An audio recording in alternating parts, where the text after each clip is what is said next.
Ty Cohen? Yeah, I got started, man. I grew up in Bridgeport, Connecticut, and grew up in one of the worst housing projects of that time. It was during the 80s when the crack and heroin epidemic was taking lives in so many different ways, right? Taking lives by death, and also taking lives where a lot of brothers were institutionalized. So that was the environment I grew up with, 8 brothers and sisters. And out of the 8, 2 of us have sickle cell anemia.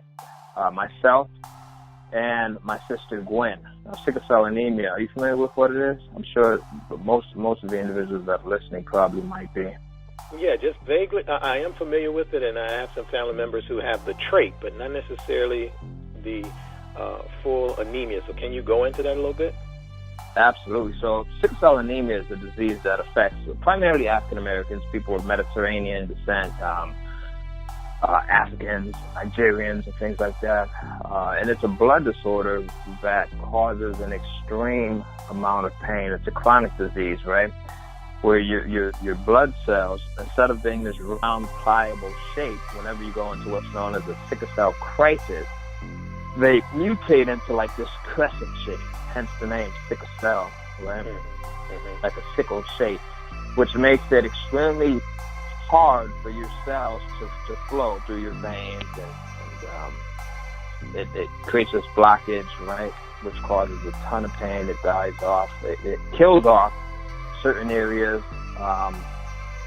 bloodstream-wise and prevents those areas from receiving the oxygen that's needed, right? So it can do a lot of damage to your organs, things like that. I ended up losing my sister Gwen when she was about 22 years old to this disease. And I remember many weeks I would be in hospital. I would literally be in hospital for 3-4 weeks at a time. Had to learn how to walk all over again, use my left arm all over again. I was in Yale Marion Hospital one time, and I was probably about 12 years old. And this is after being in hospital for about 2 weeks. Right outside of my door, I hear my mom and my doctor having a conversation. And the doctor, in a matter-of-fact way, says to my mom, Mrs. Cohen, you know, this disease is going to kill your son. There's not many people who live, you know, past their 30s with this thing. And as a matter of fact, you probably shouldn't expect him to live past the age of 17. So I'm 12 years old and I'm hearing it. They didn't know I heard the conversation, right?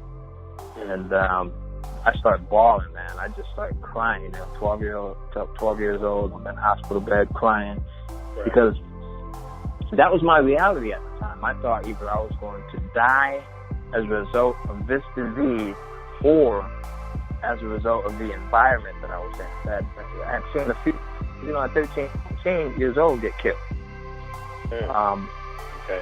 Now, so picture that scenario right there. You got all these obstacles against you. Luckily for me, I had a mom and dad that were hard workers, right? Not extremely educated, they didn't have the college degrees and universities, and they didn't go through that stuff. Barely made it out of high school, but they were hard workers. And I picked up on that. I got a summer job program at the age of 14, and built up this relationship with my boss, and he lived in the next city over, which was, I lived in Bridgeport. He lived in Fairfield, which was night and day, right? Bridgeport was the hood, the ghetto.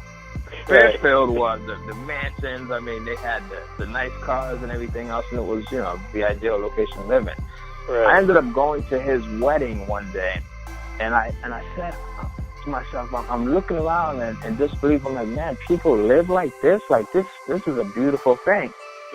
So that one experience gave me options, right? Right. It gave me the ability to say, you know what, where I'm at right now doesn't have to be where it all ends with. So I think and I tell you that story because I think as entrepreneurs, like, one of our biggest things is advantage-wise, one of the biggest advantages is going to be getting around other people, exposing yourself to, you know, things past what you might think are your current limits. Because that just opens up your eyes big time. big time. So that was my start right there. You know, and that wasn't my start into entrepreneurship.